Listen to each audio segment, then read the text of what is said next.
Crime stories میں جو کہانی میں آپ کے لیے لے کر آئی ہوں اس کا عنوان ہے نامو، گامو اور بھگیاڑ۔ اس کے مصنف ہیں انسپکٹر احمد یار خان۔ نامو مرد کا بچہ تھا۔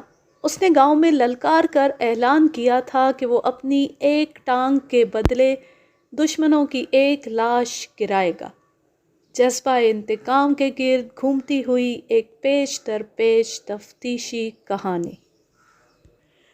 یہ دوسری جنگ عظیم کے فوراً بعد کا واقعہ ہے۔ اس علاقے کے تھانے میں تعینات ہوئے مجھے 2-2.5 ماہ گزر گئے تھے اور میں نے ارد گرد کے دیہات اور اپنے مطلب کے لوگوں سے متعلق واقفیت حاصل کر لی تھی۔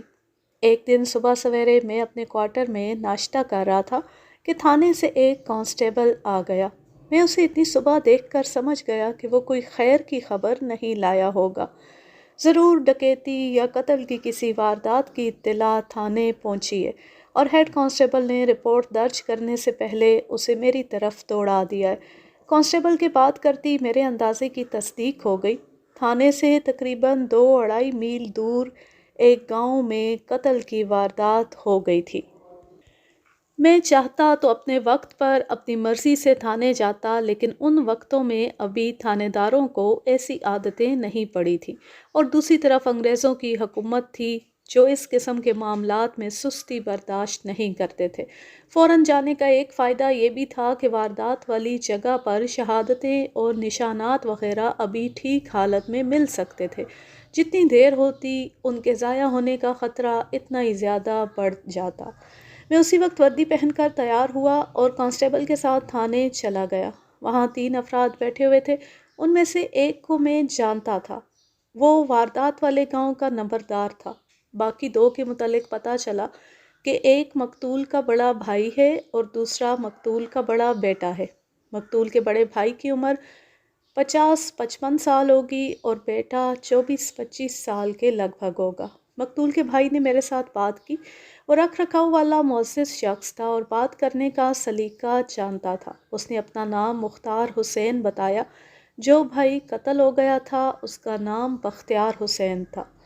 واردات کی تفصیل کچھ اس طرح تھی کہ بختیار حسین رات کو اپنے کھلیانوں میں سویا تھا۔ یہ اس کا معمول تھا کہ وہ رات کو کھلیان میں سوتا تھا اور صبح گھر آ کر ناشتہ کرتا تھا۔ کھلیان میں سونے کی وجہ تھی کہ گندم کی فصل کٹ چکی تھی اور ڈھیروں کی صورت میں کھلیانوں میں پڑی ہوئی تھی۔ ان وقتوں میں اکثر دشمنی کی وجہ سے کھیتوں میں کھڑی یا کھلیانوں میں سوکھنے کے لیے پڑی فصل کو آگ لگا دی جاتی تھی۔ بختیار فصل کی حفاظت کے خیال سے کھیتوں میں سوتا تھا۔ بختیار کے متعلق بتایا گیا کہ وہ فوج میں حوالدار تھا اور جنگ ختم ہونے کے بعد ریٹائر ہو کر واپس آ گیا تھا۔ اس کے پاس ایک سنگل بیرل بندوق تھی جو وہ رات کو اپنے ساتھ رکھ کر سوتا تھا۔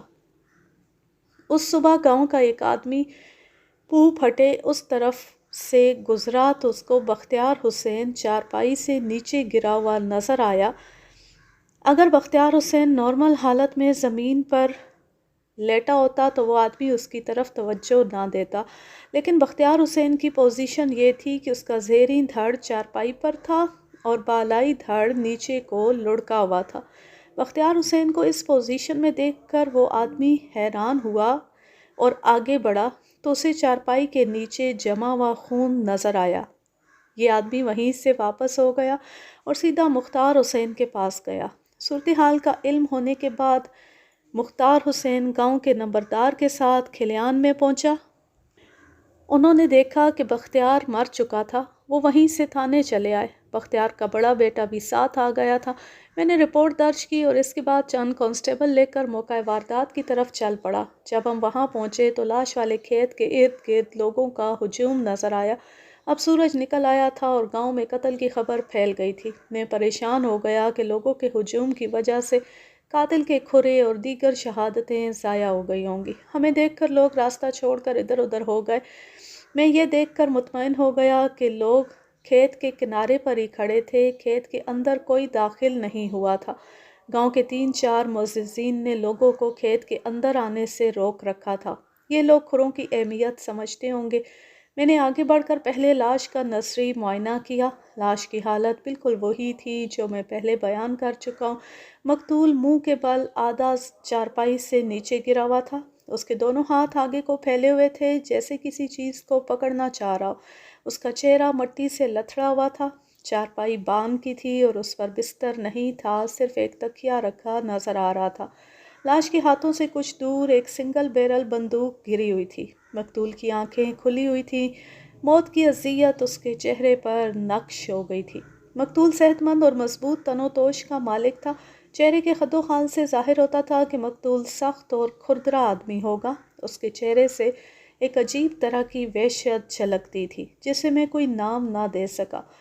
موت بڑے بڑوں کو منہ کے بل گرا دیتی ہے۔ وہ چونکہ منہ کے بل گرا ہوا تھا اس لیے اس کی پشت اوپر کی طرف تھی اور سینہ اور پیٹ زمین کی طرف۔ پشت پر کسی قسم کے زخم کا نشان نظر نہیں آ رہا تھا، جس کا مطلب تھا کہ مقتول کو سینے یا پیٹ پر زخم آئے تھے۔ میں نے 2 کانسٹیبلوں سے کہا کہ وہ آگے آ کر لاش کو سیدھا کریں اور چارپائی پر لٹا دیں۔ 2 کانسٹیبلوں نے مل کر بڑی احتیاط سے مقتول کو سیدھا کر کے چارپائی پر ڈال دیا۔ مقتول کا سینہ اور پیٹ جمے ہوئے خون سے رنگے ہوئے تھے۔ چاقو یا خنجر کے 2 زخم سینے پر اور ایک لمبا زخم پیٹ پر نظر آ رہا تھا۔ پیٹ چاک کر دیا گیا تھا۔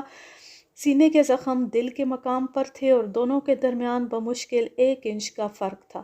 میں نے اندازہ لگایا کہ یہی زخم فوری موت کا باعث بنے ہوں گے۔ یقیناً ان سے دل کٹ گیا تھا۔ ویسے پیٹ کا زخم بھی مہلک تھا۔ میں نے ساری تفصیل نوٹ کر لی اور ارد گرد کا جائزہ لینے لگا۔ اکثر وارداتوں میں جائے واردات پر ملزم کا کوئی ایسا سراغ یا شہادت مل جاتا ہے جو ان کی گرفتاری کا باعث بنتا ہے یا تفتیش میں مدد دیتا ہے۔ میں نے اسی امید پر بڑی توجہ اور باریک بینی سے زمین کا معائنہ کیا، مگر مجھے ایسی کوئی چیز نظر نہ آئی۔ اب میں نے کھروں پر توجہ دی۔ ایک طرف سے کسی آدمی کے کھرے چارپائی کی طرف آ رہے تھے۔ ان کھروں کے صرف آنے کے نشان تھے، واپس جانے والے کھروں کا کوئی نشان نہیں تھا۔ میں نے اندازہ لگایا کہ یہ مقتول کے اپنے کھرے ہوں گے۔ مزید تسلی کے لیے میں نے چارپائی کے ایک طرف پڑی ہوئی مقتول کی جوتی سے کچی زمین پر نشان بنا کر دیکھے جو بالکل ویسے ہی تھے۔ میں نے چارپائی کے گرد گھوم کر دیکھا تو مجھے سرہانے کی طرف جوتے کا ایک نشان نظر آیا۔ یہ دائیں جوتے کا نشان تھا۔ اس کا مطلب یہی ہو سکتا تھا کہ قاتل مقتول کے سرہانے والی طرف سے کھیت میں داخل ہوا تھا۔ میں کھرے کا نشان دیکھتا ہوا آگے بڑھا تو یہ دیکھ کر حیران رہ گیا کہ صرف دائیں پاؤں کا کھرا نظر آ رہا تھا، بائیں جوتے کا نشان کہیں بھی نہیں تھا۔ یہ دیکھ کر میں چکرا گیا۔ میں نے اور غور سے زمین پر بیٹھ کر اندازے سے اس جگہ کو دیکھا جہاں میرے خیال میں بائیں جوتے کا نشان ہونا چاہیے تھا، تو مجھے ایک عجیب سا نشان نظر آیا۔ یہ ایک گول سا نشان تھا جو دائیں پاؤں کے کھرے کے ساتھ ساتھ چل رہا تھا۔ پہلے میں نے غور نہیں کیا تھا لیکن اب یہ نشان صاف نظر آ رہا تھا۔ یہ کسی لاٹھی یا بیساکھی کا نشان ہو سکتا تھا۔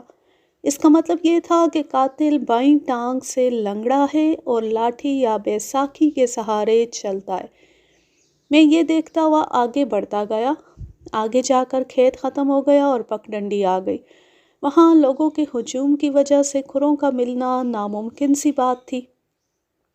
ایسے کھرے میں نے اپنی سروس میں پہلی بار دیکھے تھے۔ میں نے چارپائی کے ارد گرد کی زمین کو مزید غور سے دیکھا۔ مجھے اور کوئی کھرا نظر نہ آیا۔ اس کا مطلب تھا کہ قاتل اکیلا ہی تھا، یا اگر اس کے ساتھ کوئی اور تھا بھی تو وہ دور ہی کھڑا رہا ہوگا۔ میں نے موقع پر ضروری کارروائیاں کی اور لاش کو پوسٹ مارٹم کے لیے بھجوا دیا۔ ان کارروائیوں سے فارغ ہو کر میں نے مقتول کے بڑے بھائی مختار حسین کو نمبردار کی بیٹھک میں بلوایا۔ ماتم والے گھر میں بیٹھ کر پوچھ گچھ کرنا میں مناسب نہیں سمجھتا تھا۔ سب سے پہلے قتل کی وجہ معلوم کرنا ضروری تھا۔ اگر وجہ معلوم ہو جائے تو پھر تفتیش کرنا آسان ہوتا ہے۔ مقتول کے متعلق نمبردار سے جو باتیں معلوم ہوئیں ان کے مطابق مقتول انگریزوں کی فوج میں حوالدار تھا۔ جنگ عظیم ختم ہونے کے 3 ماہ بعد وہ ریٹائر ہو کر گاؤں آ گیا۔ نمبردار نے بتایا کہ مقتول بڑی دبنگ اور سخت طبیعت کا انسان تھا، گاؤں میں بھی رعب اور دبدبہ رکھتا تھا۔ یہ خوشحال لوگ تھے۔ مقتول روزگار کی غرض سے فوج میں بھرتی نہیں ہوا تھا، بلکہ اسے فوج میں جانے کا شوق تھا۔ ابھی میں نمبردار کے ساتھ باتیں کر رہا تھا کہ مقتول کا بڑا بھائی مختار آ گیا۔ میں نے نمبردار کو وہاں سے بھیج کر اسے اپنے پاس بٹھا لیا۔ اظہار افسوس کے بعد میں مقتول کے بارے میں باتیں کرنے لگا۔ مقتول کی کسی کے ساتھ دشمنی تھی یا پچھلے دنوں کسی کے ساتھ لڑائی جھگڑا تو نہیں ہوا؟ ہم دشمن دار لوگ ہیں جی۔ ویسے تو اکثر چھوٹے موٹے لڑائی جھگڑے ہوتے ہی رہتے ہیں، لیکن اصل دشمنی نہر پار کے گاؤں کے ایک خاندان کے ساتھ ہے۔ ان کے ساتھ کئی بار ڈانگ سوٹا چل چکا ہے۔ کیا یہ دشمنی اس حد تک ہے کہ قتل کی نوبت آ جائے؟ اور کیا ان لوگوں میں اتنی ہمت ہے کہ وہ تمہارے گاؤں میں آ کر قتل کر جائیں؟ دشمنی تو ایسی ہے کہ قتل کرنا یا ہو جانا کوئی بڑی بات نہیں، اور وہ لوگ قتل کرنے اور ہو جانے سے ڈرنے والے لوگ نہیں۔ دشمنی کی وجہ کیا ہے؟ غلطی دراصل ہمارے بندے کی تھی، ہم نے معافی بھی مانگی تھی، لیکن ان لوگوں کا رویہ اتنا ہتک آمیز تھا کہ نہ چاہنے کے باوجود بات بڑھ گئی۔ بس پھر لاٹھیاں کلہاڑیاں چل گئیں، کچھ ان کے بندے زخمی ہوئے، کچھ ہمارے۔ تھانے تک بات پہنچی تھی؟ میں نے اس خیال سے پوچھا کہ تھانے میں اس کا ریکارڈ ہوگا۔ نہیں، انہوں نے کہا تھا کہ تھانے بزدل جایا کرتے ہیں، اس لیے وہ تھانے نہیں جائیں گے۔ ہم بھی بزدل نہیں کہلانا چاہتے تھے، اس لیے دونوں پارٹیوں میں سے کوئی بھی تھانے نہ گیا۔ کیا ان لوگوں میں کوئی ایسا مرد ہے جس کی بائیں ٹانگ کٹی ہوئی ہو یا بائیں ٹانگ سے معذور ہو؟ بالکل ہے ملک جی، آپ کیوں پوچھ رہے ہیں؟ قاتل کے کھروں سے ثابت ہوتا ہے کہ اس کی بائیں ٹانگ نہیں ہے۔ چائے واردات پر جو نشان پائے گئے ہیں ان میں صرف دائیں جوتے کا نشان ہے، جبکہ بائیں جوتے والی جگہ پر لاٹھی یا بیساکھی کا نشان ہے۔ اس لنگڑے کا نام انعام اللہ ہے، مختار نے کہا۔ وہ نامو کے نام سے مشہور ہے۔ مجھے یقین ہے کہ قاتل وہی ہے۔ یہ بات تم اتنے یقین سے کیسے کہہ سکتے ہو؟ صرف کھروں کی وجہ سے؟ یہ بات نہیں، دراصل نامو کی ٹانگ ہمارے ساتھ لڑائی میں ہی ضائع ہوئی تھی۔ اس سے پہلے وہ بالکل ٹھیک تھا، بڑا زبردست لڑاکا اور جیدار آدمی ہے۔ لڑائی کے دوران ہمارے کسی آدمی کی کلہاڑی اس کی ٹانگ پر گھٹنے کے قریب اس طرح لگی کہ ٹانگ کے پٹھے کٹ گئے۔ پہلے تو گاؤں کے سیانے سے علاج کراتا رہا، مگر دیسی علاج سے زخم ٹھیک ہونے کی بجائے بگڑ گیا۔ پھر اس کو شہر کے ہسپتال لے گئے۔ وہاں ڈاکٹروں نے بتایا کہ ٹانگ میں زہر پھیل چکا ہے، اگر ٹانگ کاٹی نہ گئی تو زہر سارے جسم میں پھیل جائے گا۔ اس طرح نامو ایک ٹانگ سے محروم ہو کر شہر سے واپس آیا۔ ہم نے سنا تھا کہ ٹانگ کٹنے پر وہ غمگین یا مایوس نہیں ہوا تھا، بلکہ اس نے گاؤں والوں کے سامنے للکار کر اعلان کیا تھا کہ اپنی ایک ٹانگ کے بدلے وہ دشمنوں کا ایک بندہ مارے گا۔ اس کی یہ دھمکی ہم تک پہنچ گئی تھی۔ اب آپ کی بات سن کر مجھے یقین ہو گیا ہے کہ نامو نے اپنی دھمکی پوری کر دی ہے۔ اس کی یہ بات سن کر مجھے تجسس ہوا کہ ایسی کیا دشمنی تھی کہ دونوں خاندان ایک دوسرے کے خون کے پیاس سے ہو رہے تھے۔ میں نے مختار سے کہا کہ وہ پوری بات سنائے۔ اس کے جواب میں مختار نے مجھے جو بات سنائی وہ میں اپنے الفاظ میں مختصر کر کے سنا دیتا ہوں۔ مختار، جبار اور بختیار 3 بھائی تھے۔ یہ خوشحال زمیندار خاندان تھا اور گاؤں میں ان کا رعب داب تھا۔ مختار سب سے بڑا تھا، اس کے بعد جبار تھا اور بختیار سب سے چھوٹا تھا۔ مختار کا ایک بیٹا اور 3 بیٹیاں تھیں۔ جبار کا صرف ایک بیٹا تھا۔ ابھی یہ بیٹا 10 سال کا ہوگا کہ اس کا باپ ہیضے میں چل بسا۔ اس کے بیٹے کو بعد میں مختار اور بختیار نے مل کر پالا۔ اس لڑکے کا نام غلام حسین تھا اور سب اسے گامو کہتے تھے۔ گامو شروع ہی سے بڑا صحت مند اور کھلے ہاتھ پیروں والا بچہ تھا۔ جوان ہوا تو اس زمانے کے معیار کے مطابق بڑا خوبصورت جوان نکلا۔ گامو کو شروع سے ہی کثرت کا شوق تھا۔ وہ گاؤں کی کبڈی ٹیم کا سب سے اہم کھلاڑی تھا۔ ارد گرد کے دیہات میں اس نے دھوم مچا رکھی تھی۔ قدرت نے اسے بڑی خوبصورت جسم اور شکل سے نوازا تھا۔ ان کی کبڈی ٹیم اکثر دوسرے دیہات میں بھی کبڈی کھیلنے کے لیے جاتی رہتی تھی۔ نہر پار والوں سے ان کا کانٹے دار مقابلہ ہوتا تھا۔ گاموں کی وجہ سے اکثر اس کے گاؤں کی ٹیم کا پلہ بھاری رہتا تھا۔ کبڈی کے مقابلوں کے سلسلے میں دونوں ٹیموں کا ایک دوسرے کے ہاں آنا جانا لگا رہتا تھا۔ اس طرح گاموں پار والے گاؤں میں بھی مشہور ہو گیا۔ ایک بار گاموں کی ٹیم پار والے گاؤں گئی ہوئی تھی۔ وہاں انہوں نے کبڈی کا ایک میچ کھیلا اور جیت لیا۔ گاموں اور اس کے ساتھیوں کی واپسی تک شام کا اندھیرا چھانے لگا۔ راستے میں مالٹوں کا ایک باغ پڑتا تھا۔ جب وہ باغ کے قریب سے گزر رہے تھے تو اچانک باغ کی طرف سے ایک ادھیڑ عمر عورت آتی دکھائی دی۔ جب وہ اس کے قریب پہنچے تو اس عورت نے گاموں کو روک لیا اور کہا کہ وہ اس سے علیحدگی میں ایک بات کرنا چاہتی ہے۔ گاموں نے اپنے ساتھیوں سے کہا کہ وہ چلتے رہیں، وہ ان کے پیچھے آ رہا ہے۔ وہ عورت اسے مالٹوں کے باغ کے اندر لے گئی۔ باغ کے اندر اندھیرا زیادہ تھا۔ گاموں نے دیکھا کہ ایک درخت کے نیچے کوئی کھڑا ہے۔ دور سے پتہ نہیں چلتا تھا کہ وہ عورت ہے یا مرد۔ جب وہ قریب پہنچا تو دیکھا کہ وہ تو بڑی خوبصورت اور نوجوان لڑکی تھی۔ گاموں نے پیچھے مڑ کر عورت سے اس بارے میں پوچھنا چاہا تو وہ غائب ہو چکی تھی۔ تمہیں میں نے بلایا ہے، تمہیں برا تو نہیں لگا؟ برا تو نہیں لگا، مگر کیوں بلایا ہے؟ دل کے ہاتھوں مجبور ہو کے۔ لڑکی نے نظریں جھکا کر کہا، میرا نام فاطمہ ہے، میں تم سے ملنا چاہتی تھی۔ کیوں؟ تم مجھے اچھے لگتے ہو اور میں دل کے ہاتھوں مجبور ہو گئی ہوں۔ گاموں نے فاطمہ کو سمجھایا کہ اس طرح اس کی بدنامی کا خدشہ ہے، لہٰذا وہ اس کا خیال دل سے نکال دے اور واپس چلی جائے۔ میں نے عورت ہو کر اتنا بڑا قدم اٹھایا ہے، تم مرد ہو کر ڈر رہے ہو، یا پھر صاف کہہ دو کہ میں تمہارے دل کو اچھی نہیں لگی۔ خدا پاک کی قسم، آئندہ کبھی تمہارے راستے میں نہیں آؤں گی۔ تم بہت خوبصورت ہو فاطمہ، اور میرے دل کو اچھی بھی لگی ہو، لیکن پھر کہوں گا کہ اپنی عزت کا خیال کرو اور واپس چلی جاؤ۔ مجھے غلط نہ سمجھنا گاموں، میں تم سے پاک صاف محبت کرتی ہوں، میرے دل میں شیطان نہیں ہے۔ میں ایک شرط پر واپس جاؤں گی، اگر تم پھر ملنے کا وعدہ کرو تو، ورنہ تمہارے پیچھے پیچھے چلتی تمہارے گھر تک پہنچ جاؤں گی۔ گاموں نے اس سے اگلے دن ملنے کا وعدہ کر لیا۔ پھر مالٹوں کے اس باغ میں ان کی ملاقاتیں ہونے لگیں۔ گاموں شام کو اپنے گاؤں سے گھوڑی پر بیٹھ کر نہر پار جا کر فاطمہ سے ملنے لگا۔ جو لوگ گاؤں کی زندگی کو سمجھتے ہیں وہ جانتے ہوں گے کہ گاؤں میں کسی کا راز نہیں رہتا۔ فاطمہ اور گاموں کے قصے لوگوں میں پھیلنے لگے۔ جب یہ قصے فاطمہ کے گھر والوں تک پہنچے تو وہ لوگ مرنے مارنے پر اتر آئے۔ انہوں نے فاطمہ پر سختی کی اور اس کا گھر سے نکلنا بند کر دیا۔ اس کے باوجود فاطمہ کسی نہ کسی طرح گاموں سے ملنے چلی آتی تھی۔ فاطمہ کے باپ اور بھائیوں نے اسے مارنا پیٹنا شروع کر دیا، لیکن وہ پھر بھی باز نہ آئی۔ فاطمہ کی برادری والوں نے اعلان کیا تھا کہ اگر گاموں ان کے گاؤں کے قریب بھی نظر آیا تو جان سے مارنے کی بجائے اس کی دونوں ٹانگیں اور بازو توڑ کر اسے ہمیشہ کے لیے اپاہج کر دیں گے۔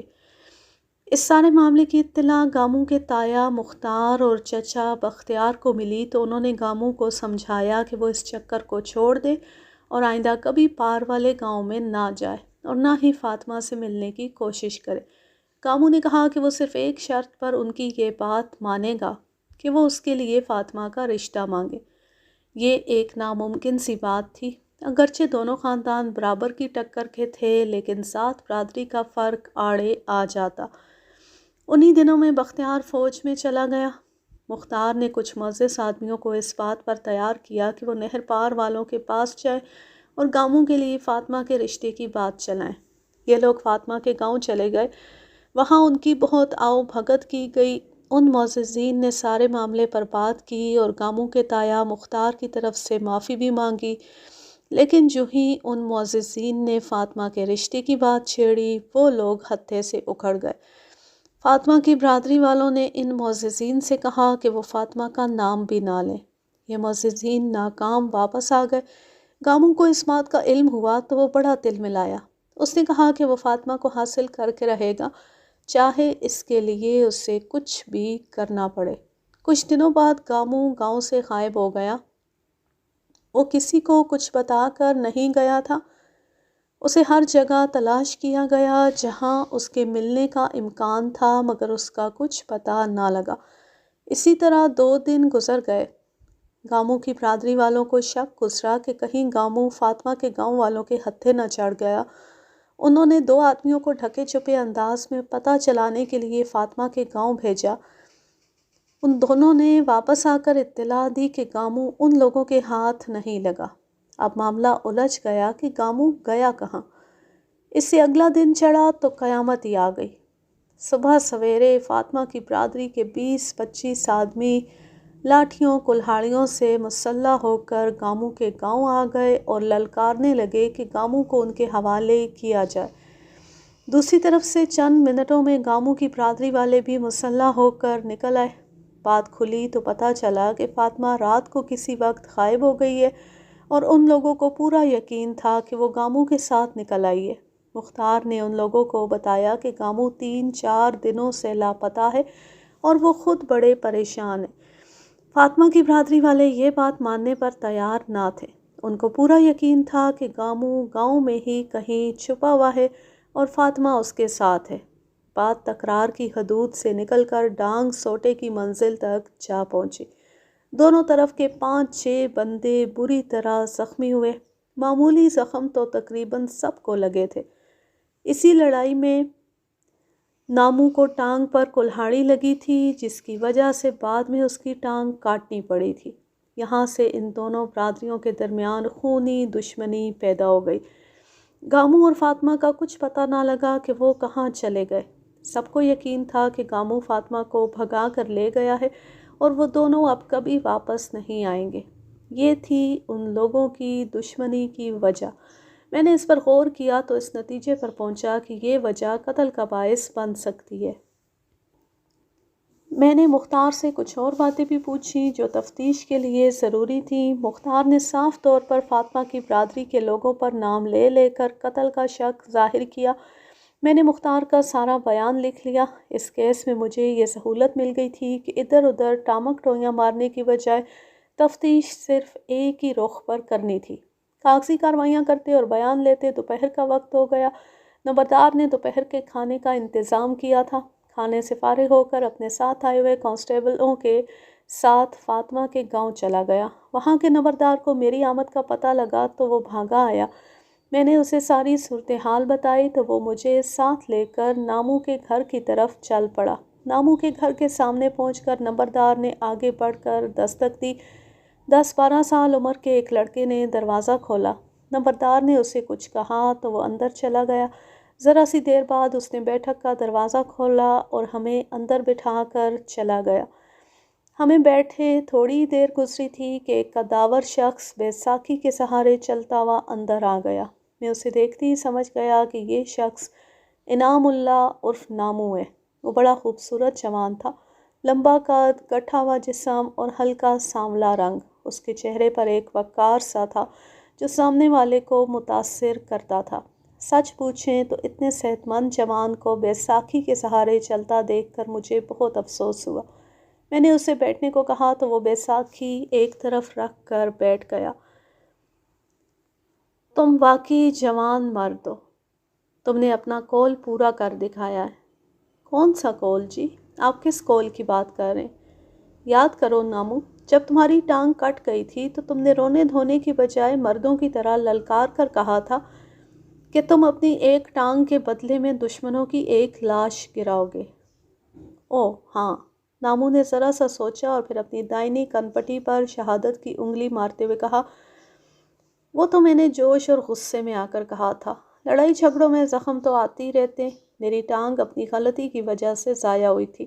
شہر کے ڈاکٹروں نے کہا تھا اگر گاؤں میں اناڑی جراح سے علاج کرانے کی بجائے فوراً شہر کے ہسپتال آ جاتا تو ٹانگ ٹھیک ہو سکتی تھی۔ آخر تم نے اپنی ٹانگ کا بدلہ لے ہی لیا۔ کیسا بدلہ جی؟ میں نے کس سے بدلہ لیا ہے؟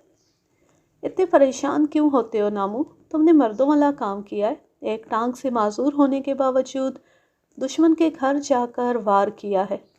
اب تو نامو کی حالت دیکھنے والی تھی۔ وہ آنکھیں پھاڑ پھاڑ کر میری طرف دیکھ رہا تھا۔ صاف پتہ چل رہا تھا کہ اگر وہ ایک ٹانگ سے معذور نہ ہوتا تو تڑپ کر اٹھ کھڑا ہوتا۔ وہ بیٹھے بیٹھے بے چینی سے ادھر ادھر ہل رہا تھا۔ یہ آپ کیا کہہ رہے ہیں؟ میں نے کسی پر وار نہیں کیا۔ آپ کس دشمن کی بات کر رہے ہیں؟ تم اچھی طرح جانتے ہو کہ میں کس دشمن کی بات کر رہا ہوں۔ گاموں کو بھول گئے ہو؟ رات کو گاموں کے چچا کو قتل کر دیا گیا ہے۔ یہ بتاؤ کہ تم نے اکیلے یہ کام کیا ہے یا کوئی تمہارے ساتھ تھا؟ مجھے توقع تھی کہ میری بات سن کر نامو اچھل پڑے گا اور زور و شور سے انکار کرے گا، لیکن اس نے کوئی خاص رد عمل ظاہر نہ کیا۔ میں گاموں کے چچا کو قتل کیوں کرتا؟ ہاں، اگر کبھی بھی زندگی میں گاموں سامنے آ گیا تو اسے ضرور قتل کروں گا، اور قتل کر کے چھپاؤں گا نہیں، سیدھا آپ کے پاس آ جاؤں گا۔ اگر تم مجھے صاف صاف بتا دو تو میں تمہارے بچاؤ کے لیے راستہ نکال لوں گا۔ اگر نہیں مانو گے تو پھر میں خود ہی ثابت کر لوں گا کہ قتل تم نے کیا ہے، پھر مجھ سے کسی رعایت کی امید نہ رکھنا۔ بہتر ہے اقبالی بیان دے دو اور اس کا فائدہ مجھ سے حاصل کرو۔ ابھی میں نامو سے تفتیش کر ہی رہا تھا کہ کانسٹیبل نے بتایا کہ نامو کی برادری کے کچھ لوگ اندر آنا چاہتے۔ میں نے کانسٹیبل سے کہا کہ ابھی کسی کو اندر نہ آنے دینا، میں خود ہی بلا لوں گا۔ میں تفتیش کے اس مرحلے پر ملزم کو ڈھیل نہیں دینا چاہتا تھا۔ جائے واردات پر تمہارے کھرے دیکھے گئے ہیں۔ میں نے نامو کے قدموں تلے سے زمین کھینچنے کے لیے کہا، اس قسم کے کھرے کسی اور کے ہو ہی نہیں سکتے۔ دائیں جوتے کا نشان اور بائیں جوتے کی جگہ بیساکھی کا نشان۔ اب بھی انکار کرو گے کہ قتل تم نے نہیں کیا؟ میری بات کے جواب میں نامو قسمیں کھا کھا کر مجھے یقین دلانے کی کوشش کرنے لگا کہ قتل اس نے نہیں کیا، لیکن میں اس کی کوئی بات ماننے کو تیار نہیں تھا۔ پولیس والے اگر قسموں پر یقین کرنے لگیں اور رونے دھونے سے متاثر ہو جائیں تو مجرم جیل نہ جائیں اور عدالتوں کچہریوں کی ضرورت ہی نہ رہے۔ پولیس اور عدالت ثبوت دیکھتی ہے۔ حالات اور واقعاتی شہادت نامو کے خلاف تھے۔ جائے واردات پر ملنے والے کھرے کا میں نے مولڈ تیار کروا لیا تھا۔ وہاں زمین نرم تھی اور کھروں کے نشان بڑی واضح تھے۔ یہ دیسی جوتے کا کھرا تھا جو دیہات میں عام استعمال ہوتا تھا۔ اب میں نے نامو کے کھرے سے جائے واردات پر ملنے والے کھرے کا موازنہ کرنا تھا۔ آلہ قتل کہاں ہے؟ اگر خود دے دو گے تو فائدے میں رہو گے، ورنہ میں پورے گھر کی تلاشی لوں گا اور آلہ قتل برآمد کروں گا۔ جب میں نے قتل ہی نہیں کیا تو آلہ قتل کہاں سے دے دوں؟ نامو نے تقریباً رو دینے والی آواز میں کہا، آپ نے اگر تلاشی لینی ہے تو شوق سے لے لیں۔ میں نے اندازہ لگایا کہ آلہ قتل گھر کے اندر نہیں ہے۔ ہو سکتا ہے اس نے آلہ قتل نہر میں پھینک دیا ہو یا کہیں دفن کر دیا ہو۔ پھر بھی میں نے تلاشی لینا ضروری سمجھا۔ اس سے پہلے میں نے کانسٹیبل کو بلا کر کہا کہ وہ نامو کے رشتہ داروں کو اندر بھیج دے۔ کانسٹیبل چلا گیا۔ تھوڑی دیر بعد 3 معزز صورت آدمی اندر آ گئے۔ تعارف کرانے پر معلوم ہوا کہ ان میں سے ایک فاطمہ کا باپ ہے، دوسرا عمر میں سب سے بڑا تھا، وہ نامو کا باپ تھا، اور تیسرا نامو کا سسر تھا۔ میں نے ان کو ساری تفصیل بتا دی اور نامو کے باپ سے کہا کہ وہ نامو سے کہے کہ اقبال جرم کر لے اور آلہ قتل بھی برآمد کروا دے۔ نامو ٹھیک کہتا ہے، نامو کے باپ نے کہا، یہ قتل اس نے نہیں کیا، یہ پچھلی رات گھر میں سویا ہوا تھا۔ میں اس بات کی گواہی دیتا ہوں کہ یہ ساری رات گھر میں ہی رہا ہے اور ایک لمحے کے لیے بھی باہر نہیں نکلا۔ پھر یہ بھی تو دیکھیں کہ میرا بیٹا معذور ہے۔ یہ کس طرح اتنی دور جا کر ایک آدمی کو قتل کر کے واپس آ سکتا ہے، اور وہ بھی اس طرح کہ کسی کو اس کا علم بھی نہ ہو؟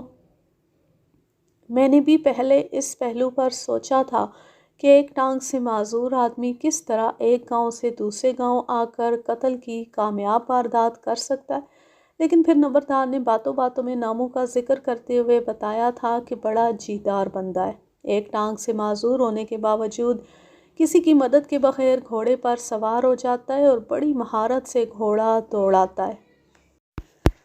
بے شک آپ کا بیٹا معذور ہے، لیکن میں نے سنا ہے کہ معذور ہونے کے باوجود زبردست لڑاکا ہے اور گھڑ سواری کر سکتا ہے۔ ایسی صورت میں پھر اس کے لیے کھیتوں میں سوئے ہوئے کسی آدمی کو قتل کر کے واپس آ جانا کوئی مشکل نہیں۔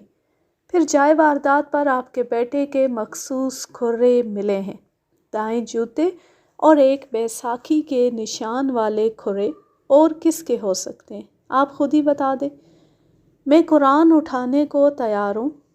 نامو کے باپ نے کہا کہ نامو پچھلی رات تھوڑی سی بھی دیر کے لیے گھر سے غائب نہیں ہوا۔ جہاں تک جائے واردات پر نامو کے کھروں کی موجودگی کا معاملہ ہے، میں خود حیران ہوں کہ ایسا کس طرح ممکن ہے۔ ضرور کسی نے میرے بیٹے کو پھنسانے کے لیے ایسا کیا ہے۔ پولیس والے قسموں کو نہیں مانتے۔ آپ نامو کے باپ ہیں، اس وجہ سے آپ کی گواہی ویسے بھی ناقابل قبول ہے۔ ایک باپ اپنے بیٹے کو قتل کے الزام سے بچانے کے لیے جھوٹی قسمیں بھی کھا سکتا ہے اور قرآن بھی اٹھا سکتا ہے۔ اور پھر یہ بھی تو سوچیں کہ کسی کو کیا ضرورت پڑی ہے آپ کے بیٹے کو پھنسانے کی۔ اگر نامو کا کوئی دشمن ہے تو اس کا نام بتائیں۔ آپ کو کسی پر شک ہے تو مجھے بتائیں، میں پوری تفتیش کروں گا۔ پولیس والے بغیر ثبوت اور ٹھوس شک کے کسی پر ہاتھ نہیں ڈالتے۔ بہتر ہوگا آپ نامو سے کہیں کہ وہ اقبال جرم کر لے اور آلہ قتل بھی برآمد کروا دے۔ نامو نے اقبال جرم سے صاف انکار کر دیا۔ میں نے اس کے گھر کی تلاشی لینے کا فیصلہ کیا اور اس مقصد کے لیے اپنے کانسٹیبلوں کو بلا کر ہدایات دے دی۔ نامو اپنے والدین سے الگ رہتا تھا۔ ایک گلی چھوڑ کر دوسری گلی میں اس کے والدین کا گھر تھا۔ اس سے بھی میں نے اندازہ لگایا تھا کہ نامو کا باپ جھوٹ بول رہا ہے کہ نامو ساری رات گھر سے نہیں نکلا۔ دونوں گھروں کے درمیان اچھا خاصا فاصلہ تھا۔ میں نے نامو کو باقاعدہ گرفتار کر لیا۔ اس کے گھر کی بڑی باریکی سے تلاشی لی۔ ایک ٹین کے صندوق سے ایک بڑا چاقو ملا جو کپڑوں کی تہہ میں چھپایا گیا تھا۔ یہ کمانی دار چاقو تھا جو ان وقتوں میں زیادہ تر جرائم پیشہ لوگ رکھتے تھے۔ یہ چاقو رکھنا جرم قرار دیا گیا تھا۔ اس کے علاوہ برچی کا ایک چوڑی دار پھل ملا جسے بوقت ضرورت کسی بھی مخصوص چوڑی دار بانس کے سرے پر پیچ دے کر کسا جا سکتا تھا۔ میں نے دونوں ہتھیار قبضے میں لے کر ضروری کاغذی کارروائی کی اور برآمدگی کو قانونی شکل دے دی۔ میں نامو کو لے کر تھانے آ گیا۔ اب مجھے پوسٹ مارٹم رپورٹ کا انتظار تھا۔ میں دن بھر کی کارروائی کی وجہ سے بہت تھک چکا تھا، اس لیے آرام کرنے کے لیے اپنے کوارٹر میں چلا آیا۔ لیٹتی آنکھ لگ گئی اور جب جاگا تو 4:30 بج چکے تھے۔ گرمی بہت تھی۔ تازہ دم ہونے کے لیے میں نے غسل کیا۔ نہا کر جسم میں کچھ چستی آئی اور دماغ سوچنے سمجھنے کے قابل ہوا تو میں تھانے آ گیا۔ نامو کو حوالات میں بند کر دیا گیا تھا۔ تھانے میں اور بھی کئی کیس تھے، میں ان میں الجھ گیا۔ کچھ دیر بعد مقتول بختیار کی پوسٹ مارٹم رپورٹ آ گئی۔ رپورٹ میں موت کا وقت رات 2:30 اور 3 بجے کے درمیان لکھا گیا تھا۔ موت کی وجہ وہی لکھی تھی جو میں پہلے بتا چکا ہوں۔ چاقو یا خنجر کے وار سے دل 2 جگہ سے کٹ گیا تھا۔ پیٹ کا زخم تقریباً 7-8 انچ لمبا تھا۔ اس کی وجہ سے انتڑیاں بھی کٹ گئی تھیں۔ ڈاکٹر نے پوری تفصیل سے زخموں کی لمبائی، چوڑائی اور گہرائی لکھی تھی جو اب مجھے پوری طرح یاد نہیں۔ بہرحال پوسٹ مارٹم رپورٹ میں کوئی نئی یا چونکا دینے والی بات نہیں تھی۔ میں نے چاقو اور برچی میڈیکل ایگزامینر کے پاس معائنے کے لیے بھجوا دیے، یہ معلوم کرنا کہ ان ہتھیاروں پر خون کا دھبا تو نہیں ہے۔ ایگزامینر کے پاس ایسے طریقے ہوتے ہیں کہ وہ خون کے مدھم سے مدھم نشانات کا پتہ بھی چلا لیتے، ہاں ہتھیار کو دھو دیا گیا ہو۔ شام تک ایگزامینر کی رپورٹ بھی آ گئی۔ رپورٹ دیکھ کر میں چکرا گیا۔ رپورٹ میری توقع کے بالکل الٹ تھی۔ لکھا تھا کہ دونوں ہتھیاروں پر خون کا کوئی نشان نہیں پایا گیا۔ جب میں نے نامو کے گھر سے چاقو برآمد کیا تو مجھے پورا یقین تھا کہ یہ چاقو آلہ قتل ہے۔ مقتول کی لاش پوسٹ مارٹم کے بعد آ گئی تھی جو قانونی کارروائی کے بعد مقتول کے وارثوں کے حوالے کر دی گئی۔ میں سمجھ گیا کہ نامو نے قتل کر کے آلہ قتل کہیں پھینک دیا ہوگا۔ اب یہ اس سے اگلوانا تھا کہ آلہ قتل کہاں پھینکا ہے۔ میں نے ایک کانسٹیبل کو بلا کر کہا کہ نامو کو حوالات سے نکال کر میرے پاس لے آئے۔ مجھے اچانک جائے واردات پر ملنے والے کھروں کا خیال آ گیا۔ کانسٹیبل نامو کو لے کر آیا۔ وہ بیساکھی کے سہارے چلتا میرے سامنے کھڑا ہو گیا۔ میں نے دیکھا کہ وہ پریشان نظر آ رہا تھا۔ میں نے کانسٹیبل کو سمجھایا کہ وہ نامو کو تھانے کے صحن میں لے جائے اور 8-10 قدم چلانے کے بعد حوالات میں بند کر دے۔ کانسٹیبل سمجھ گیا کہ میں نامو کے کھروں کے نشان لینا چاہتا ہوں۔ کانسٹیبل نے میری حسب منشا مطلوبہ نشان لے لیے اور آ کر مجھے بتایا۔ میں نے جائے واردات پر جوتے کا نشان دیکھا تھا، وہ اچھی طرح ذہن میں محفوظ تھا۔ یہ عام دیہاتی جوتی کا نشان تھا۔ اس میں جو خاص بات میں نے نوٹ کی تھی وہ یہ تھی کہ جوتی کے تلے پر ایڑی والی جگہ پر ایسا نشان ابھرا ہوا تھا جیسے جوتے کی ایڑی گھس گئی ہو اور وہاں چمڑے کا ٹکڑا لگوایا گیا ہو۔ اگر آپ 10 آدمیوں کے جوتے کے تلے دیکھیں تو آپ کو معلوم ہوگا کہ ہر آدمی کے جوتے کا تلہ مختلف جگہ سے گھسا ہوا ہے۔ اس کی وجہ یہ ہے کہ ہر آدمی کے چلنے کا انداز دوسرے سے الگ ہوتا ہے۔ کوئی پنجوں پر دباؤ ڈال کر چلتا ہے، کوئی دائیں جانب دباؤ ڈال کر چلتا ہے تو کوئی بائیں جانب۔ کچھ ایسے بھی ہوتے ہیں جو ایڑی رگڑتے ہوئے چلتے ہیں۔ میں نے تھانے کے صحن میں جا کر ناموں کے کھروں کے نشان دیکھے۔ یہ نشان جائے واردات والے کھروں سے بالکل نہیں ملتے تھے۔ میں نے کھروں اور بیساکھی کے نشانات کو غور سے دیکھا تو مجھے بیساکھی کے نشان میں بھی فرق محسوس ہونے لگا، لیکن یہ میرا وہم بھی ہو سکتا تھا۔ اپنے کمرے میں جا کر میں نے کانسٹیبل کو بلایا اور اس سے کہا کہ وہ ناموں کو میرے پاس لے آئے۔ کانسٹیبل چلا گیا اور تھوڑی دیر بعد ناموں کو ساتھ لے کر آ گیا۔ میں نے ناموں کو کرسی پر بیٹھنے کو کہا تو وہ میرے سامنے کرسی پر بیٹھ گیا۔ میں نے دیکھا کہ اس کے چہرے پر پریشانی کے آثار صاف نظر آ رہے تھے، لیکن وہ گھبرایا ہوا بالکل نہیں لگ رہا تھا۔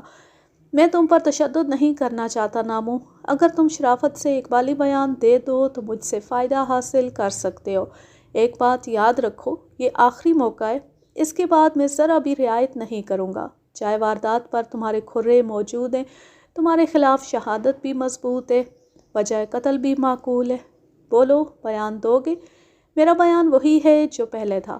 قتل میں نے نہیں کیا تو اقبالی بیان کیوں دوں؟ اگر میں نے قتل کیا ہوتا تو خود تھانے پیش ہو جاتا۔ اللہ جانتا ہے کہ میں بے گناہ ہوں اور مجھے یقین ہے کہ اللہ میری مدد کرے گا۔ میں سوچ میں پڑ گیا۔ اس کے پر اعتماد لہجے میں مجھے سچائی محسوس ہو رہی تھی۔ میرا اتنا تجربہ ہو گیا تھا کہ سچ اور جھوٹ میں فرق محسوس کر سکتا تھا۔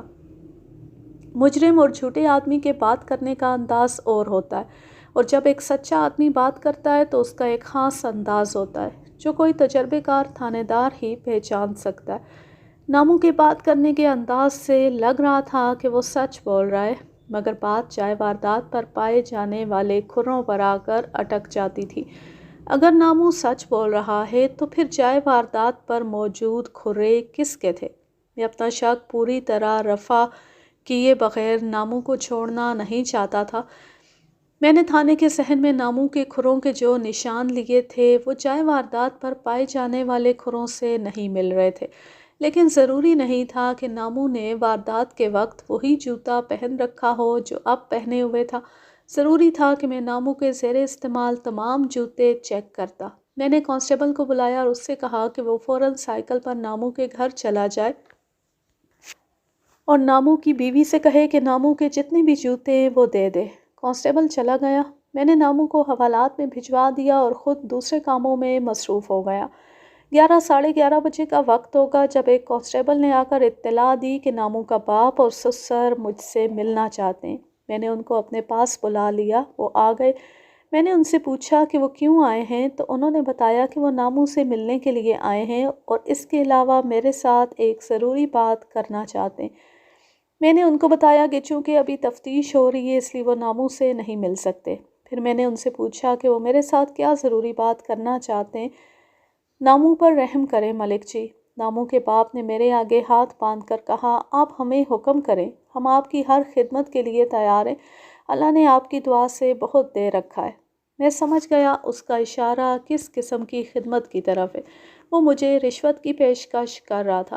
خدمت میں ضرور بتاؤں گا، پہلے مجھے ساری صورتحال کا علم ہونا چاہیے، اس کے بعد ہی میں کوئی راستہ نکال سکوں گا۔ آپ ناموں سے کہیں کہ وہ ساری بات مجھے سنا دے، پھر میں کچھ سوچوں گا اور اپنی خدمت بھی بتاؤں گا۔ میری یہ بات سن کر وہ دونوں ایک دوسرے کا منہ دیکھنے لگے۔ ابھی یہ باتیں ہو رہی تھیں کہ وہ کانسٹیبل آ گیا جسے میں نے ناموں کے گھر بھیجا تھا۔ اس نے مجھے اشارے سے بتایا کہ وہ مطلوبہ کام کر آیا ہے۔ میں نے ناموں کے باپ اور سسر سے کہا کہ وہ اچھی طرح سوچ لیں اور پھر مجھے بتائیں۔ یہ کہہ کر میں نے انہیں بھیج دیا۔ ان کے جانے کے بعد میں نے کانسٹیبل کو بلایا۔ کپڑے کا ایک تھیلا اس نے میرے سامنے پیش کر دیا۔ میرے کہنے پر اس نے تھیلا فرش پر الٹا تو اس میں 5 جوڑے جوتوں کے نکلے۔ کانسٹیبل نے باری باری ہر جوتے کا تلوا مجھے دکھایا۔ زیادہ تر جوتے نئے اور اچھی حالت میں تھے۔ صرف ایک جوتے کی ایڑی پر کیلوں کے ذریعے چمڑے کا ٹکڑا لگا کر ایڑی والا حصہ ہموار کیا گیا تھا۔ میں نے یہ جوتا الگ کیا اور کانسٹیبل کو ساتھ لے کر باہر صحن میں اس کچی جگہ چلا گیا جہاں پہلے ناموں کے کھروں کے نشان لیے تھے۔ میں نے کانسٹیبل سے کہا کہ وہ ناموں کے جوتے کا دایاں پاؤں پہن کر کچی زمین پر چلے۔ کانسٹیبل میری ضرورت سمجھتا تھا۔ اس نے 8-10 قدم چل کر کچی زمین پر دائیں جوتے کے نشان بنا دیے۔ میں نے زمین پر بیٹھ کر ان نشانوں کو غور سے دیکھا۔ اس کھرے میں بھی ایڑی پر چمڑے کے ٹکڑے کا نشان صاف نظر آ رہا تھا، لیکن یہ اس نشان سے تھوڑا سا مختلف تھا جو جائے واردات والے کھرے میں تھا۔ اب مجھے یہ شک ہونے لگا کہ ناموں واقعی بے گناہ ہو سکتا ہے، اور اگر ناموں ملزم نہیں تھا تو میری اب تک کی ساری محنت ضائع ہو گئی تھی۔ اب میں نے اس پہلو پر سوچنا شروع کر دیا کہ قاتل کوئی اور بھی ہو سکتا ہے، اور وہ جو کوئی بھی ہے ناموں کی طرح اس کی بھی بائیں ٹانگ کٹی ہوئی ہے۔ وہ چلتے ہوئے زمین پر نہیں لگتی اور وہ بائیں طرف بیساکھی پکڑ کر چلتا ہوگا۔ میں نے فیصلہ کر لیا کہ ناموں کو چھوڑ دوں گا، لیکن اپنے مخبر اس کے ارد گرد پھیلائے رکھوں گا۔ وہ جو بھی حرکت کرے گا یا کسی سے بھی ملے گا، اس کی رپورٹ مجھے پہنچتی رہے گی۔ اس کے ساتھ ہی میں نے اپنے تمام مخبروں کو طلب کر کے ان سے کہا کہ وہ ارد گرد کے دیہات میں پھیل جائیں اور ایسے آدمی کا سراغ لگائیں جس کی بائیں ٹانگ کٹی ہوئی ہو، یا اگر ٹانگ ہو لیکن چلنے میں مدد نہ دیتی ہو، وہ شخص بیساکھی یا لاٹھی کے سہارے چلتا ہوگا۔ اس ساری کارروائی کے بعد میں نے ناموں کو یہ کہہ کر چھوڑ دیا کہ وہ گاؤں میں موجود رہے اور جب بھی اسے تھانے میں طلب کیا جائے فوراً حاضر ہو جائے۔ میں نے اسے یہ بھی کہا کہ وہ تھانے اطلاع کیے بغیر گاؤں سے باہر نہ جائے۔ ناموں نے آسمان کی طرف اس طرح شکر گزاری سے دیکھا جیسے اللہ کا شکر ادا کر رہا ہو، پھر اس نے میرا شکریہ ادا کیا۔ میں نے کانسٹیبل کو اشارہ کیا کہ وہ ناموں کو اس کی بیساکھی لا دے۔ حوالات میں ناموں کو بیساکھی ساتھ رکھنے کی اجازت نہیں تھی، اور جب اسے میرے پاس لایا جاتا تھا تو اس کے بیٹھنے کے بعد ایک کانسٹیبل اس کی بیساکھی قبضے میں لے لیتا تھا۔ ناموں بیساکھی ٹھک ٹھک کرتا ہوا میرے دفتر سے نکل گیا۔ میں جہاں سے چلا تھا پھر وہیں آ کر کھڑا ہو گیا۔ میری تفتیش کی گاڑی بالکل ٹھپ ہو کر رہ گئی تھی۔ اب میں مکمل طور پر مخبروں کے رحم و کرم پر تھا۔ مجھے بڑی امید تھی کہ جلد ہی مجھے مطلوبہ شخص کے بارے میں اطلاع مل جائے گی۔ اس قسم کے آدمی کو ڈھونڈنا کوئی مشکل کام نہیں تھا۔ میں تھانے کے دوسرے کیسوں میں مصروف ہو گیا۔ روز صبح مخبر میرے پاس حاضری دیتے اور اپنی اپنی رپورٹ دیتے۔ ان رپورٹوں سے مجھے کچھ بھی حاصل نہ ہوا۔ ارد گرد کے دیہات میں ایسے کسی آدمی کا سراغ نہ ملا جو میری شرائط پر پورا اترتا ہو۔ ایک آدمی ایسا ملا، لیکن وہ دائیں ٹانگ سے معذور تھا اور اتنا عمر رسیدہ تھا کہ قتل کرنا تو دور کی بات ہے، وہ اپنا آپ بڑی مشکل سے سنبھالتا تھا۔ اسی طرح 5 دن گزر گئے اور میری تفتیش 1 انچ بھی آگے نہ بڑھ سکی۔ میں اب مایوس ہو چلا تھا اور میں نے فیصلہ کر لیا تھا کہ ناموں کو دوبارہ گرفتار کر کے اسے خوب پھینٹی لگواؤں گا۔ میں تشدد کا قائل نہ تھا، لیکن خاص حالات میں اور ضرورت کے تحت کبھی کبھار ایسا کر لیتا تھا۔ قتل کی اس واردات کو 5 دن گزر گئے تھے، وہ 6واں دن تھا۔ میں تھانے میں بیٹھا تھا۔ میں نے اپنے ASI کو بلایا جو ایک سکھ تھا۔ اس کا نام مہندر سنگھ تھا اور بڑا ہی کاہل انسان تھا۔ غالباً کسی بڑے آدمی کی سفارش سے پولیس میں بھرتی ہوا تھا۔ کھاتے پیتے خاندان کا لاڈلا بیٹا تھا۔ جنگ عظیم میں اس کے باپ نے انگریزوں کے وار فنڈ میں جی بھر کر چندہ دیا تھا اور فوج میں بھرتی کے لیے بڑھ چڑھ کر حصہ لیا تھا۔ انگریزوں نے اپنے ایسے وفاداروں کو خوب نوازا تھا۔ مہندر کے باپ کی ہوشیاری دیکھے کہ اس نے لوگوں کے جوان لڑکوں کو مرنے کے لیے انگریز کی فوج میں بھرتی کرا دیا اور اپنے بیٹے کو پولیس میں بھیج دیا۔ میں نے مہندر سنگھ سے کہا کہ وہ ناموں کو تھانے لے آئے اور اگر وہ شرافت سے آنے سے انکار کرے تو اسے باقاعدہ ہتھکڑی لگا کر لائے۔ مہندر چلا گیا۔ اسے گئے ابھی تھوڑی دیر ہی گزری تھی کہ میرا ایک مخبر آ گیا۔ اس نے جو بات سنائی اسے سن کر میں خوش ہو گیا۔ یہ مخبر اپنے ساتھ ایک آدمی کو لے کر آیا تھا۔ مخبر نے بتایا کہ یہ آدمی ساتھ والے گاؤں میں رہتا ہے جس رات بختیار قتل ہوا، اس کی صبح یہ ایک شادی کے سلسلے میں چلا گیا تھا۔ رات کو یہ واپس آیا تو اسے بختیار کے قتل کی خبر ملی اور یہ بھی پتہ چلا کہ پولیس کو ایک ایسے آدمی کی تلاش ہے جو بائیں ٹانگ سے معذور ہے۔ اس آدمی نے بتایا کہ اس نے اس طرح کا لنگڑا آدمی واردات سے ایک دن پہلے دیکھا تھا۔ یہ بات مخبر کے کان میں پڑی تو وہ اسے میرے پاس لے آیا۔ میرے کہنے پر مخبر نے اس آدمی کو میرے سامنے پیش کر دیا۔ وہ ادھیڑ عمر آدمی تھا اور شکل سے کافی ہوشیار دکھائی دے رہا تھا۔ میں نے اسے کہا کہ وہ پوری بات تفصیل سے سنائے۔ اس آدمی نے بڑی تفصیل سے مجھے ساری بات سنائی۔ میں آپ کو مختصراً یہ بات سنا دیتا ہوں۔ یہ آدمی ہندو تھا اور اس کا نام روپ کمار تھا۔ روپ کمار واردات والے گاؤں کے ساتھ والے گاؤں میں رہتا تھا۔ واردات سے ایک دن پہلے روپ کمار گھر کے لیے کچھ دال دلیا لینے گاؤں کے ایک سرے پر واقع پرچون کی دکان پر گیا۔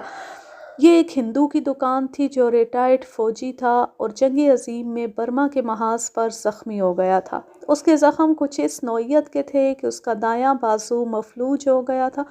روپ کمار اپنے ہندو بھائی کی مدد کی نیت سے اس سے سودا لینے جاتا تھا۔ اس ہندو فوجی نے اپنے گھر کے اندر سے جگہ نکال کر پرچون کی دکان کھول لی تھی۔ سب لوگ اسے فوجی دکاندار کہتے تھے۔ روپ کمار جب وہاں سے سودا لے کر نکلنے لگا تو اچانک فوجی دکاندار کے گھر کا دروازہ کھلا اور ایک آدمی بیساکھی کے سہارے باہر نکلا اور پھر روپ کمار کو دیکھ کر فوراً ہی واپس اندر چلا گیا۔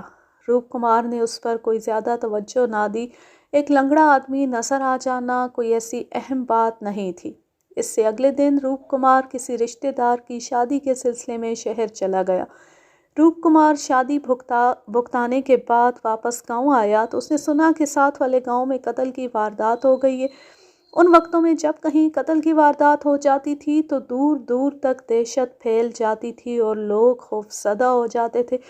آج کل تو روزانہ تھوک کے حساب سے قتل ہوتے اور لوگ حکومت کے کان پر بھی جوں تک نہیں رینگتی۔ بہرحال روپ کمار نے سنا کہ پولیس کو شک ہے کہ قاتل لنگڑا ہے اور پولیس اس شخص کی تلاش میں ہے۔ روپ کمار کو فوراً فوجی دکاندار کے گھر نظر آنے والا لنگڑا یاد آ گیا۔ اس نے لوگوں کو بتایا کہ اس نے ایسا ایک لنگڑا آدمی دیکھا تھا۔ ہوتے ہوتے یہ بات میرے مخبر تک پہنچی تو وہ روپ کمار کو میرے پاس لے آیا۔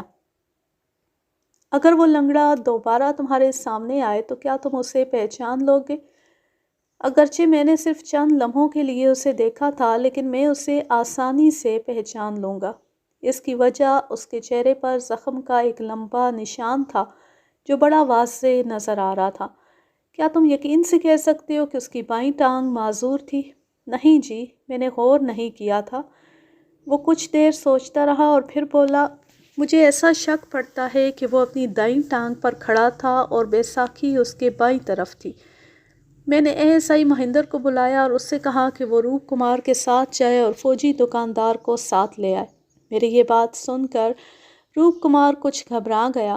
وہ نہیں چاہتا تھا کہ فوجی دکاندار کو یہ پتہ لگے کہ روپ کمار نے اس کی نشاندہی کی ہے۔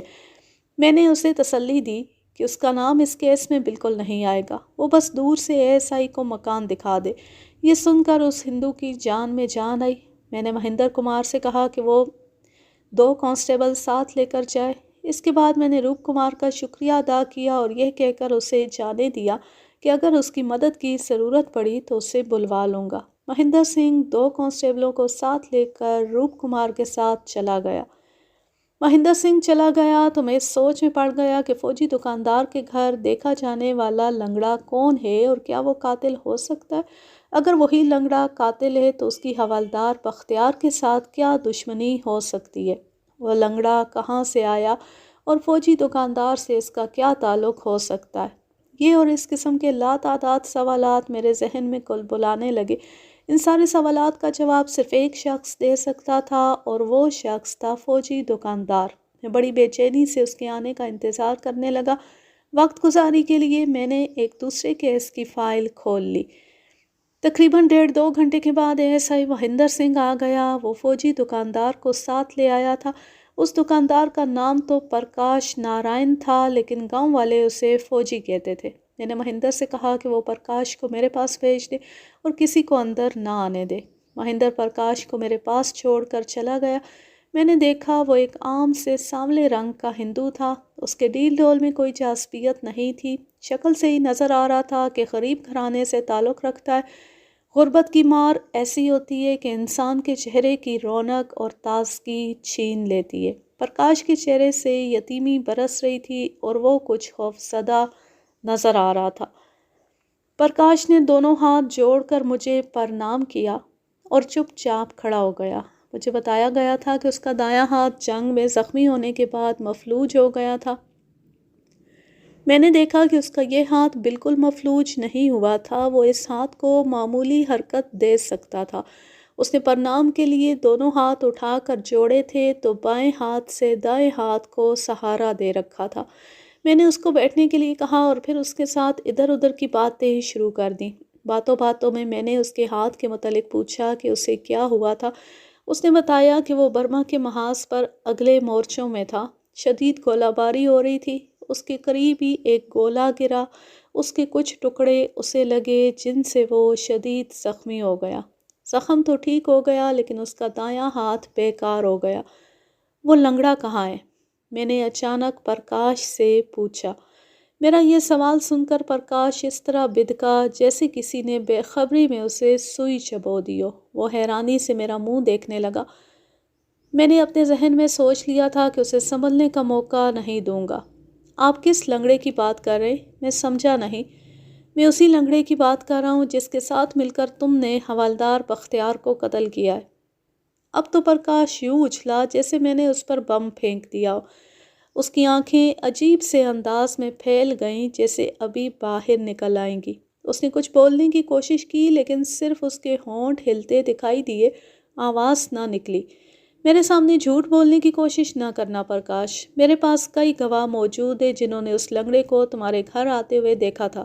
تم جھوٹ بولو، پھر دیکھو میں تمہارا کیا حشر کرتا ہوں۔ تمہارا دایاں ہاتھ پہلے ہی مفلوج ہے، بایاں میں توڑ دوں گا، پھر بھیک مانگتے پھرو گے۔ اس لیے جو بھی بولو سوچ سمجھ کر بولنا۔ میں نے قتل نہیں کیا جناب، اس نے ہکلا کر کہا۔ پھر کس نے کیا ہے؟ وہ جی گلو نے کیا ہے جی۔ گلو کون؟ سیدھی طرح اس کا نام بتاؤ۔ اس کا نام گلزار ہے جناب، وہی لنگڑا، اسے گلو کہتے ہیں۔ قتل کے وقت تم اس کے ساتھ تھے؟ نہیں جناب، جیسی چاہے قسم لے لے، میں اس کے ساتھ نہیں تھا، وہ اکیلا گیا تھا۔ گلو کی حوالدار بختیار سے کیا دشمنی تھی؟ پرانی بات ہے جناب، گلو نے اس کا بدلہ لے لیا ہے۔ حوالدار کی وجہ سے اس کی ٹانگ کٹ گئی تھی۔ میں نے پرکاش سے کہا کہ وہ مجھے ساری بات تفصیل سے بتائے۔ پرکاش نے مجھے جو بات سنائی وہ مختصراً اس طرح تھی کہ گلو بھی انگریزوں کی فوج میں تھا اور جنگ عظیم میں اگلے مورچوں پر تھا۔ حوالدار بختیار اور گلو ایک ہی یونٹ میں تھے اور گلو حوالدار بختیار کے ماتحت تھا۔ اس زمانے میں حوالدار کے ماتحت غالباً 5 سپاہی ہوا کرتے تھے۔ جنگ زوروں پر تھی۔ یہ پرکاش، گلو اور 3 اور سپاہی بختیار کے ماتحت تھے۔ ایک دن جب جاپانیوں کا بڑا زبردست حملہ آ رہا تھا اور گولیاں اور بم بارش کی طرح برس رہے تھے، حوالدار بختیار نے گلو کو کوئی کام بتا کر کہا کہ وہ ابھی جا کر یہ کام کرے۔ گلو نے حوالدار سے کہا کہ حملے کا زور ٹوٹ جائے تو وہ کام کر آئے گا۔ حوالدار بختیار بڑا ہی سخت اور ڈسپلن کا پابند فوجی تھا اور اپنی بات منوانے کا عادی تھا۔ اس نے گلو کو کہا کہ وہ فوراً حکم کی تعمیل کرے ورنہ اس کے خلاف کارروائی کی جائے گی۔ گلو نہ چاہتے ہوئے بھی مورچے سے باہر چلا گیا۔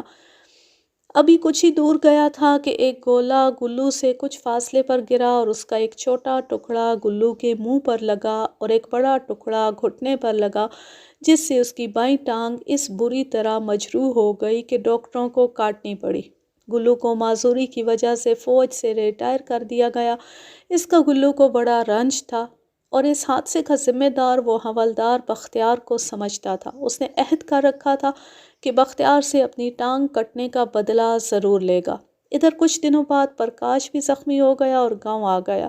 گلو کو معلوم تھا کہ پرکاش حوالدار کے ساتھ والے گاؤں میں رہتا ہے۔ اس نے پرکاش کے ساتھ خط و کتابت کے ذریعے رابطہ رکھا ہوا تھا۔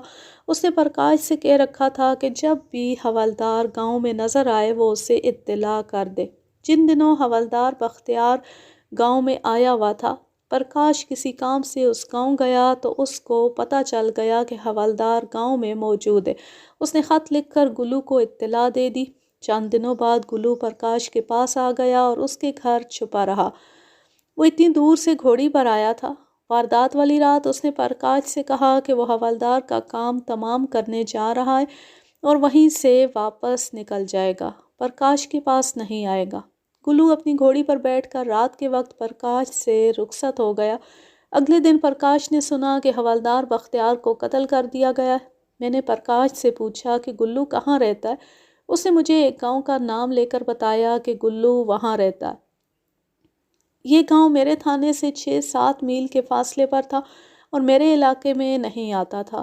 میں نے پرکاش کا پورا بیان لکھ لیا اور اسے گرفتار کر کے حوالات میں بند کر دیا۔ کسی دوسرے علاقے کے تھانے سے کوئی ملزم گرفتار کرنا ہو تو اس کا ایک قانونی طریقہ ہوتا ہے۔ میں نے وقت ضائع کرنا مناسب نہ سمجھا اور چند کانسٹیبل لے کر گلو کو گرفتار کرنے کے لیے چل پڑا۔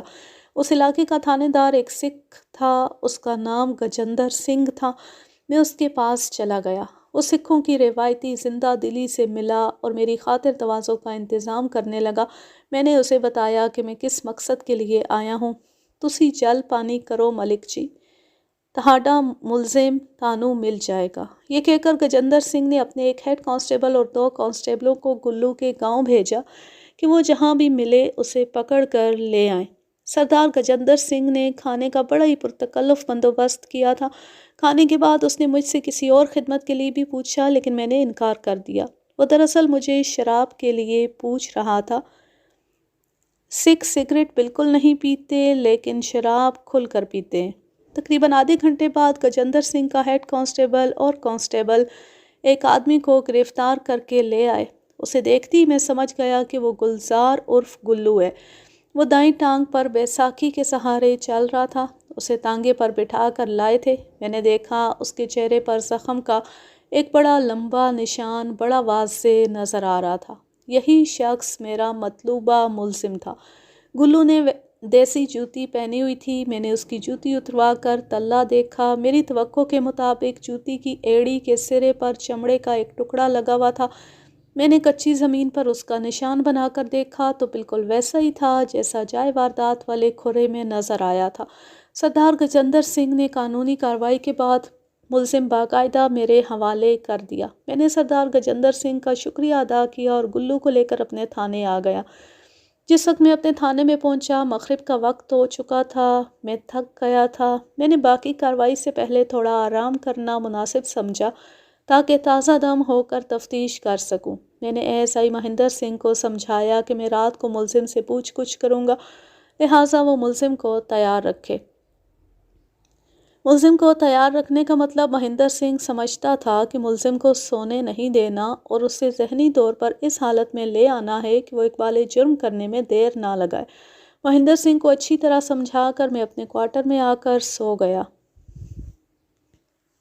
جب میں سو کر جاگا تو رات کے 10 بج چکے تھے۔ میں نے 12 بجے تک انتظار کیا اور پھر تھانے چلا گیا۔ تھانے کے عملے کو میری آمد کا پتہ تھا، اس لیے سارا عملہ الرٹ تھا اور تھانے میں دن چڑھا ہوا تھا۔ میں نے جاتے ہی گلزار عرف گلو کو اپنے کمرے میں بلا لیا۔ کچھ دیر بعد ایک ہیڈ کانسٹیبل گلو کو لے کر آ گیا۔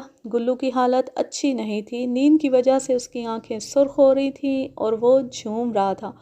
اس کی وجہ یہ تھی کہ اسے کھانے میں عمدہ اور مرغن غذا دی گئی تھی۔ ایسی خوراک کی وجہ سے نیند بہت زیادہ آتی ہے۔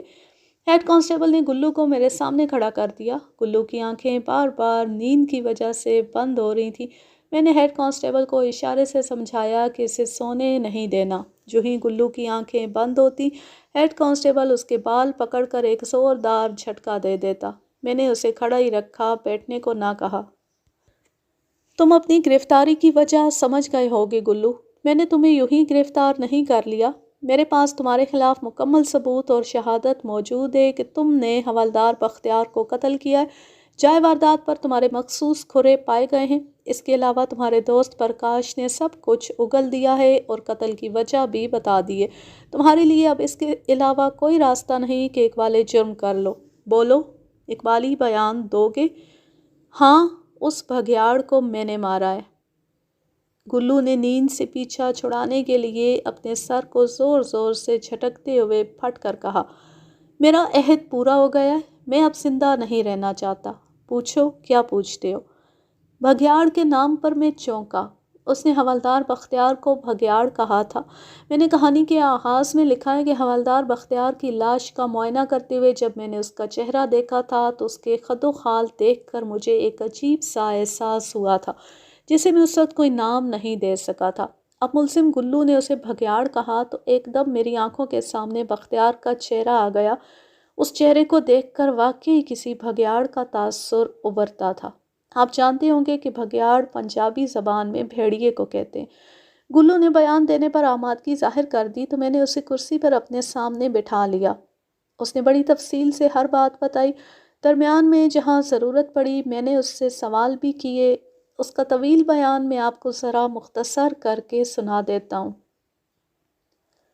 یہ ان دنوں کی بات ہے جب جنگ عظیم زوروں پر تھی اور فوجی محاذ جنگ پر مکھیوں اور مچھروں کی طرح مر رہے تھے۔ انگریزوں نے اس کمی کو پورا کرنے کے لیے وسیع پیمانے پر فوج میں بھرتی کی مہم شروع کر رکھی تھی اور اس کے لیے پرکشش مراعات کا لالچ دے رکھا تھا۔ فوج میں بھرتی کے لیے کوئی خاص معیار نہیں تھا، بس جو بھی صحت مند آدمی مل جاتا اسے بھرتی کر لیتے۔ گلو نوجوان تھا، یہ غریب لوگ تھے، ان کی اپنی کوئی زمین نہیں تھی۔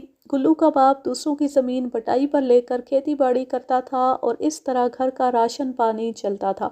گلو بڑا ہوا تو باپ کا ہاتھ بٹانے لگا، لیکن اسے یہ کام پسند نہ تھا۔ گلو کی ماں نے اس کی منگنی اس کی پھوپھی کی بیٹی سے کر رکھی تھی۔ یہ لڑکی بہت خوبصورت اور سگڑ تھی اور گلو اسے پسند بھی کرتا تھا۔ اس پسند کو عشق بھی کہا جا سکتا تھا۔ اس لڑکی کے رشتے کے اور بھی برادری میں کئی امیدوار تھے، لیکن گلو کی پھوپھی اپنی بیٹی کو بھائی کے گھر میں دینا چاہتی تھی۔ لڑکی بھی اس رشتے پر بہت خوش تھی۔ انہی دنوں فوج میں بھرتی شروع ہو گئی تو گلو بھی فوج میں بھرتی ہو گیا۔ اس کا خیال تھا کہ سال ڈیڑھ سال میں کچھ پیسے جمع کر کے شادی کر لے گا۔ گلو کے دو بڑے بھائی تھے، وہ دونوں شادی شدہ تھے۔ یہ سب لوگ اکٹھے رہتے تھے۔ جب لڑائی نے زور پکڑا تو ایک دن گلو کی یونٹ کو اگلے مورچوں پر جانے کا حکم ملا۔ یہ برما کا محاذ تھا۔ جاپانی فوج بڑی تیزی سے بڑھتی ہوئی برما تک آ پہنچی تھی۔ پرکاش بھی اسی یونٹ میں تھا۔ گلو اور پرکاش میں بے تکلفی پیدا ہو گئی تھی۔ بختیار اس یونٹ میں حوالدار تھا اور گلو اور پرکاش سپاہی تھے اور بختیار کے ماتحت تھے۔ حوالدار بختیار بہت سخت گیر انسان تھا۔ اس کی طبیعت کی سختی اس کے چہرے سے بھی ظاہر ہوتی تھی اور جب وہ غصے میں بات کرتا تو اس کی آواز میں کسی بھیڑیے کی سی ہرراہٹ شامل ہو جاتی تھی۔ اس کی شکل اور اس ہرراہٹ کی وجہ سے یونٹ کے لوگ اسے پیٹھ پیچھے حوالدار بختیار کی بجائے حوالدار بھگیاڑ کہنے لگے۔ رفتہ رفتہ یونٹ کا ہر بندہ اسے بھگیاڑ ہی کہنے لگا۔ بھگیاڑ کو کوئی بھی پسند نہیں کرتا تھا۔ پرکاش اور گلو اس کے ماتحت ہونے کی وجہ سے خاص طور پر اس کی سخت گیری کا نشانہ بنتے۔ گلو تو اس حوالدار سے اس حد تک تنگ آ چکا تھا کہ ایک دن اس نے پرکاش سے کہا کہ کسی دن سخت گولہ باری اور فائرنگ کے دوران موقع پا کر وہ اس بھگیاڑ کو گولی مار دے گا، لیکن اس کو ایسا موقع نہ ملا اور پھر وہ حادثہ ہو گیا جس کی وجہ سے گلو کی بائیں ٹانگ بیکار ہو گئی۔ یہ واقعہ میں پرکاش کی زبانی بیان کر چکا ہوں۔ گلو بیکار ہو کر گھر آ گیا۔ لنگڑا ہونے کے ساتھ ساتھ چہرے پر آنے والے زخم کی وجہ سے وہ بدصورت بھی ہو گیا تھا۔ اس کی پھوپھی نے اس کی یہ حالت دیکھی تو رشتہ توڑنے کا اعلان کر دیا۔ گلو کو اس کا بہت دکھ ہوا۔ پھر اس نے سنا کہ اس کی منگیتر نے یہ کہہ کر اس کے ساتھ شادی کرنے سے انکار کر دیا تھا کہ وہ ساری عمر ایک لنگڑے اور بدصورت خاوند کے ساتھ نہیں گزار سکتی۔ گلو اس سارے واقعے کا ذمہ دار حوالدار بختیار کو سمجھتا تھا۔ اس کے دل میں بختیار کے خلاف اتنی زیادہ نفرت بھر گئی کہ اس کا بس نہیں چلتا تھا کہ وہ محاذ جنگ پر جا کر اسے گولی مار دیتا۔ اس واقعے کے ایک ماہ بعد پرکاش بھی زخمی ہو کر اپنے گاؤں آ گیا تھا۔ ان دونوں کے درمیان بڑی پکی دوستی تھی۔ دونوں میں خط و کتابت کے ذریعے رابطہ رہنے لگا۔ گلو کو پتا تھا کہ حوالدار بختیار پرکاش کے ساتھ والے گاؤں کا رہنے والا ہے۔ اس نے پرکاش سے کہہ رکھا تھا کہ جب بھی کبھی حوالدار اپنے گاؤں میں آئے وہ اسے یعنی گلو کو اس کی اطلاع کر دے۔ پھر جنگ ختم ہو گئی۔ جنگ ختم ہوئے 2-3 ماہ ہوئے ہوں گے جب حوالدار بختیار ریٹائر ہو کر اپنے گاؤں میں آ گیا۔ پرکاش کو پتہ لگا تو اس نے گلو کو خط لکھ کر اس کی اطلاع دے دی۔ ادھر گلو کی منگیتر کی شادی کسی اور جگہ ہو گئی تھی۔ گلو نے قسم کھائی تھی کہ وہ حوالدار بختیار کو اپنے ہاتھوں سے قتل کر کے اپنا بدلہ لے گا۔ اطلاع ملتی وہ ایک گھوڑی پر سوار ہو کر رات کے وقت پرکاش کے پاس جا پہنچا اور پرکاش کے گھر میں رہا۔ اس نے ایک لمبا چاقو اپنے کرتے کی جیب میں گھر سے نکلتے وقت رکھ لیا تھا۔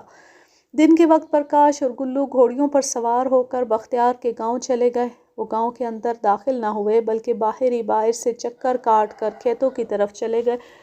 پرکاش نے چند دنوں میں یہ معلوم کر لیا تھا کہ بختیار رات کو کھیتوں میں سوتا ہے۔ بختیار کے پاس بندوق تھی جو وہ رات کو ساتھ رکھتا تھا۔ یہ دشمن دار لوگ تھے اور بختیار کا کہنا تھا کہ اس کے ہوتے ہوئے کسی دشمن میں اتنی جرأت نہیں کہ ان کی فصل کی طرف دیکھ بھی سکے۔ پرکاش نے دور سے گلو کو وہ کھیت دکھائے جہاں رات کو بختیار سوتا تھا۔ گلو نے اچھی طرح سب کچھ ذہن نشین کر لیا اور وہ واپس آ گئے۔ اب گلو بے چینی سے رات ہونے کا انتظار کرنے لگا۔ آدھی رات کے قریب وہ پرکاش کے گھر سے نکلا۔ ان کے درمیان یہ طے ہوا تھا کہ گلو حوالدار کو قتل کرنے میں کامیاب ہو گیا تو واپس پرکاش کے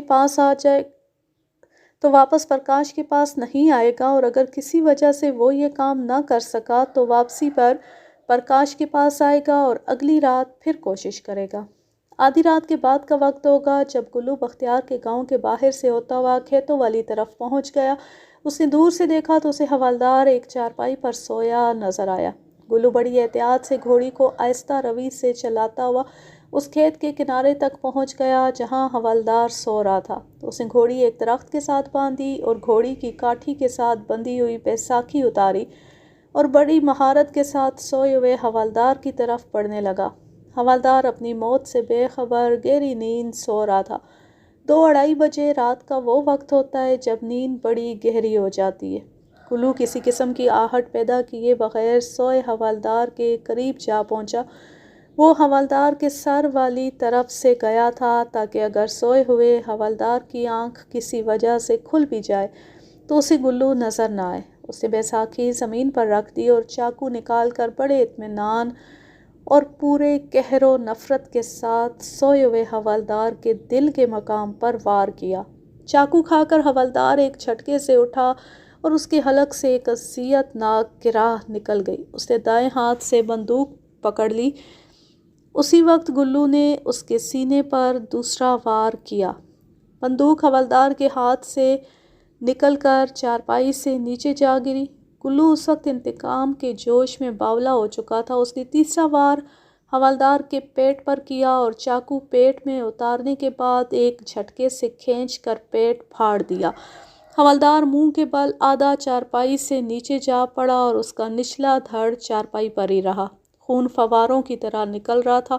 تھوڑی دیر میں خون کے ساتھ ساتھ حوالدار کی جان بھی نکل گئی۔ گلو نے خون آلود چاقو حوالدار کے کپڑوں سے صاف کیا اور جیب میں ڈال کر اپنی بیساکھی اٹھائی اور گھوڑی کے پاس جا کر اس کی لگام درخت سے کھولی اور سوار ہو کر رات کے اندھیرے میں اپنے گاؤں کی طرف نکل گیا۔